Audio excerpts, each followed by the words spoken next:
What's up, YouTube? How's everybody doing out there? Man, it has been months since I actually made a video, did an upload, and a lot has happened in those couple of months with the car. So, just want to give you a quick update. I know I keep saying it, but a lot more content's about to come through because I'm working on the car, trying to get it back to running order. Not that the motor's not running, but hold on, I'll show you what's going on with it. So, Texas 2K event.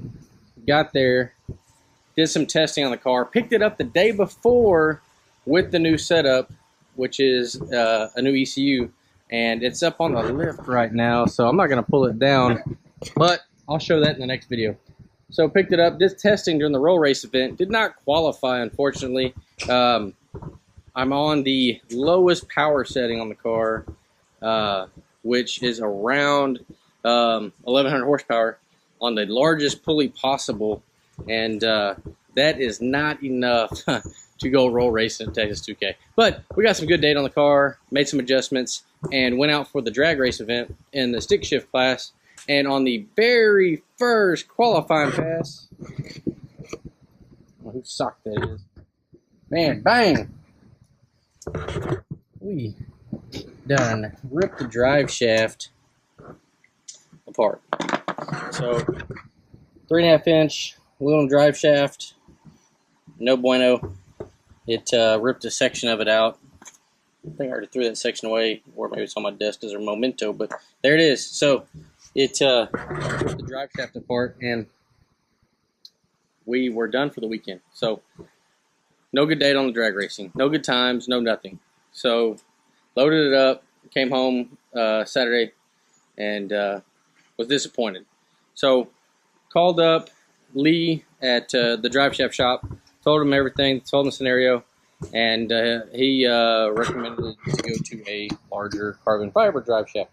So, here the carbon fiber drive shaft sits, put it on the car when I got back, when it came in, and I was excited. All right, let's go test. So we went to local Houston track, Houston Motorsport Park, HMP. And Sunday nights, great prep. So was excited. Got the car off the trailer, teched it in, went to make a pass, and something snapped. It sounded just like the drive shaft did when it broke, and we thought it was a drive shaft again. I was like, oh man, that's great. So carbon fiber drive shaft out the window. But we got it loaded up on the trailer, got it home, and put it up on the lift, and it wasn't the drive shaft. What it was the output shaft on the RPM level 7 TR6060 transmission. So it is broke. So what to do? Pull the transmission out, and I had been needing to change the gears anyway, so that was just a great time to swap the gears out. The original gears were 373s on the original locker. And for the Texas Mile build, we had a 0304 True Lock differential put in, and 331s. So, swapping back to 373s, and I did not want to have to go into the rear end again, so what I did instead of using a locker is now got a strange 8/8 spool. So, there it is. Good piece. Good solid piece. So got that installed, the ring gear on, the spool. However, this is the original 373 pinion, and I can't get the bearing off yet. I can cut it off. I don't really want to cut it off, but the Harbor Freight little piece of crap bearing splitter that I have, bearing separator, bearing splitter, whatever you want to call it.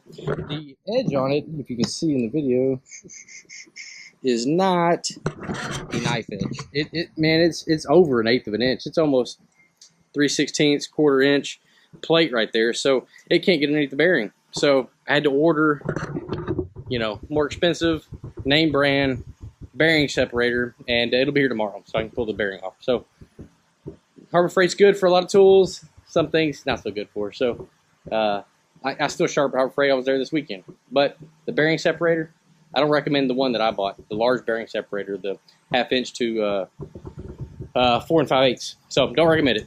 But so to get that in, get that rear end put back together, axles put back in. I didn't upgrade the axles or anything this time. Wanted to see how the car does on the 31 spline axles that it has in it from the Texas Mile build. So we're gonna go from there, and if we break an axle, then I don't know, upgrade to a 9-inch or just replace them with 35 spline. I don't want to have to replace them with 35 spline because I don't have to take the rear end completely apart again, but we'll see. So that's where we're at right now. We got the car down, waiting on the specific transmission that I had ordered. And I'll give a shout out to the guys I ordered it from and everything when it gets here. It's already shipped, which I was very surprised. So I ordered on Monday, and they told me it's going to be 3 to 4 weeks. And I got confirmation today that the custom-made drive shaft and everything and the transmission shipped. So, pretty excited. So, I'll do another video when it gets here. Unboxing and then install. So, yeah, a lot has been going on. So, I was supposed to make it to Houston Raceway Park this weekend to the Quick 30 event put on by the Texas Speed Syndicate. And, of course, I'm not going to make it. So, I don't have a transmission in the car. Bummer. I'll probably go out there and watch and spectate since, already paid to support the guys. But, yeah. So somebody's blowing a train horn out my thing. So hold on 1 second. All right, back in here. So that was a customer. Money makes the world go round, right? So he came to pay for his set of new Mickey Thompson ET Street Pro Radio that he needed. So great. Hopefully we do. Sit. Okay. So that's the update on the car. Not much else to tell. Man, I didn't make the Texas Mile event because of the drive shaft, because it was the week after Texas 2K. I was really hoping to make the Texas Mile event one more time before I did all these upgrades, more upgrades unexpectedly that I'm doing to the car, but such is life. So I'm going to have a lot more fun with it, I think. Straight drag racing. Maybe some roll race events, I'm not sure. I think I'm going to start doing the streetcar takeover events. Traveling here and there to some events. So, yeah. I hope that these next round upgrades make the car a lot more competitive, a lot more. It's not gonna be more fun to drive, but it'll be quicker ETs. So looking forward to it. Yeah. So appreciate you guys following along on the build. I'm sorry I haven't been uploading. Just been really busy with actual work, not the side hustle, but real work, and working on the car, trying to get the parts right. Trying to get stuff that doesn't break easily. So, such is life of a race car, right? Keep feeding her until she's happy. So, thanks YouTube. Thanks for watching. Leave me a comment if you got any questions on the specs of the car or anything. And we'll see you later on the next video. Hopefully it'll be the end of the week, because I know I do have some parts coming in on Friday, but I'm not sure if everything will be here on Friday. But we'll do an unboxing and go over what's next in the car. So, thanks a lot, guys. Take care.